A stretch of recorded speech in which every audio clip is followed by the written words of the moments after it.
लौकी। लौकी देखकर ज़्यादातर लोग चिढ़ जाते हैं, पर नवरात्रि के टाइम या किसी भी व्रत के समय आलू के बाद सबसे ज़्यादा खाई जाने वाली सब्जी है लौकी।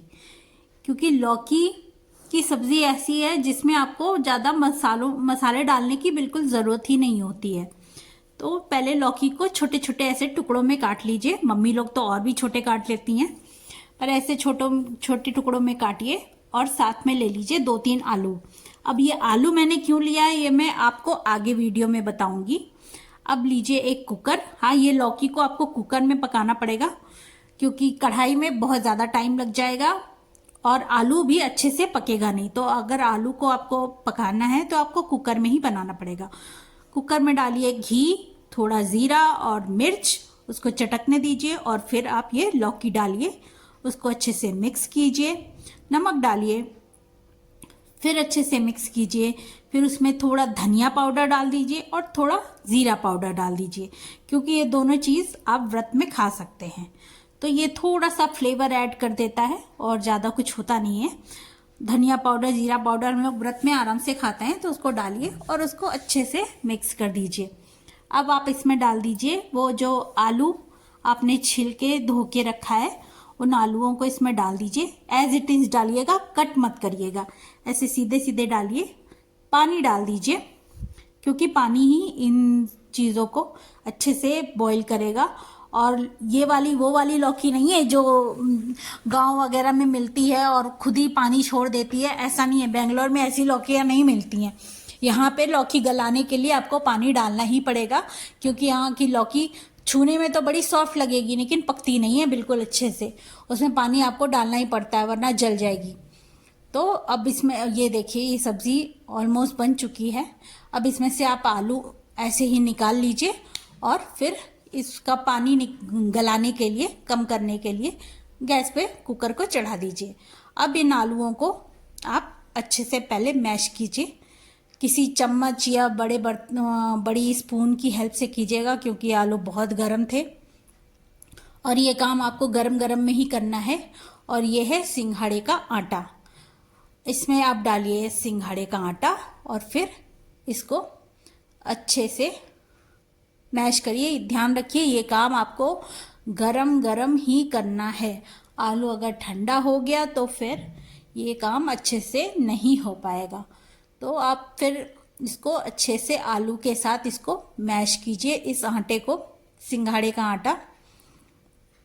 इसको अच्छा, ये सिंघाड़े का आटा व्रत में बहुत ज़्यादा काम आता है और बहुत टेस्टी भी लगता है, इसका स्वाद बहुत अच्छा होता है। और फिर जब मैंने इसको मिक्स किया तो ये थोड़ा सा सख्त लग रहा था, तो फिर मैंने इसमें थोड़ा गर्म पानी डाला।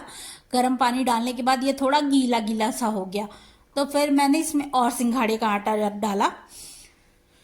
उसके बाद ये ऐसा गूंद के तैयार हुआ। ये देखिए, ऐसा आपको आटा गूंदना है। और अब इस आटे को ज़्यादा देर रेस्ट के लिए नहीं रखना है, सिर्फ और सिर्फ 2 मिनट। तब तक आप चढ़ाइए कढ़ाई, कढ़ाई में डालिए घी और घी को होने दीजिए गर्म। अच्छा, ये डंडी जैसा जो गिरा है, ये जब ग्रहण लगा था तब मैंने इसमें डाला था कुशा। और वो कुशा अब घी के अंदर पैकेट में है तो उसमें से निकलेगा कैसे, निकाल तो पाई नहीं, तो वही कुशा गिरा है इसमें। और ये हो गया घी गरम। अब आप लीजिए जो आपने आटा सिंघाड़े का साना है, उसको ऐसे लीजिए और आप चाहें तो उसको आराम से धीरे धीरे वही सिंघाड़े का आटा ही लगा के इसको एकदम हल्के हाथों से ऐसे बेलिए। और बहुत पतला नहीं करना है, क्योंकि पतला करेंगे तो फिर ये उठेगा नहीं।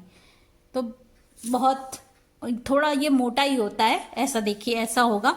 अब आप इसको डाल दीजिए बिल्कुल गरम गरम घी के अंदर और फिर एकदम हल्के हल्के चारों तरफ घुमाते हुए, ताकि चारों तरफ ये पूरी सिक जाए अच्छे से, पलट दीजिए।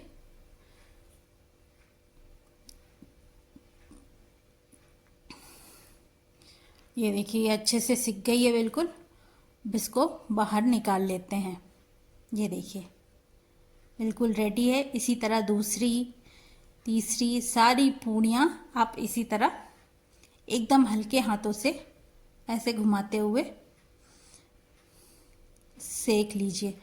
ये पूड़ियाँ इतनी ज़्यादा टेस्टी लगती हैं कि बचपन में जब मम्मी बनाती थी तो हम लोग छोटे होते थे, लेकिन मम्मी से जिद करते थे कि मम्मी हम भी व्रत रहेंगे और हमको भी ये टेस्टी टेस्टी खाना खाने को मिलेगा।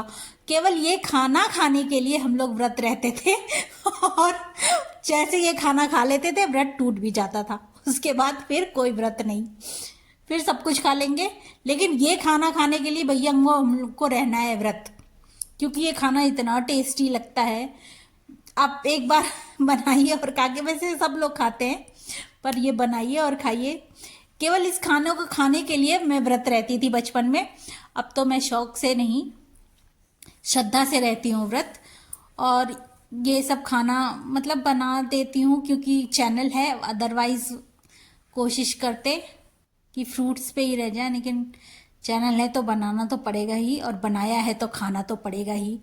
तो ये बन गई आपकी गरम गरम पूड़ियाँ, और इसको निकाल लेते हैं अब बाहर। देख के तो किसी को भी, जो भी व्रत किया है ना, उसको ये सिंघाड़े की पूड़ियाँ, कुट्टू की पूड़ियाँ बहुत टेस्टी लगती हैं। ये देखिए, ये रही मेरी थाली, लौकी की सब्जी, उसमें डाल दीजिए थोड़ा नींबू और फिर इन पूड़ियों के साथ खाइए गरम गरम। आपको किसी और चीज़ की ज़रूरत ही नहीं, एकदम स्वादिष्ट और सात्विक थाली है ये, व्रत के लिए स्पेशली बनाया गया है। और देखिए कितनी खूबसूरत थाली लग रही है।